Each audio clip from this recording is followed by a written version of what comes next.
দেখুন এই বিধায়কে বলছে জমিদার ন্যায় দাবি তলে ফেলানোর জন্য হিমন্ত বিশ্ব শর্মার ষড়যন্ত্র আছে। চলুন ভিডিওতে কি বলছে দেখে নিই, আর এই ভিডিওটা বেশি বেশি শেয়ার করে পুরো পৃষ্ঠে ছড়িয়ে দিন। মৃত্যুৰ দাবীক তল পেলাবলৈ ষড়যন্ত্ৰ কৰিছে মুখ্যমন্ত্ৰী হিমন্ত বিশ্ব শৰ্মাই। মুখ্যমন্ত্ৰী হিমন্ত বিশ্ব শৰ্মাই সোনকালে দিব বিচৰা নাই জুবিন গাৰ্গৰ ন্যায়। এইবাবেই মুখ্যমন্ত্ৰীয়ে এইকেইদিন বাৰুকৈ কৈ আছে আঁচনি আৰু চাকৰিৰ কথা। মন্ত্ৰীয়ে মাজুলীত 100% মুছলমান জনসংখ্যা বৃদ্ধিৰ কথা কৈছে। মুখ্যমন্ত্ৰীয়ে নিৰ্বাচনৰ আগমুহূৰ্তত হিন্দুসকলক ভয় খুৱাবলৈ কৰিছে এই মন্তব্য।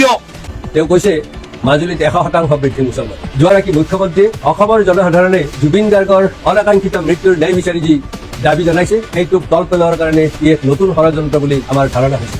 অসমৰ ৰাইজে জুবিন গাৰ্গৰ ন্যায় নোপোৱালৈ কেতিয়াও ক্ষান্ত নহয়, এইটো নিশ্চিত।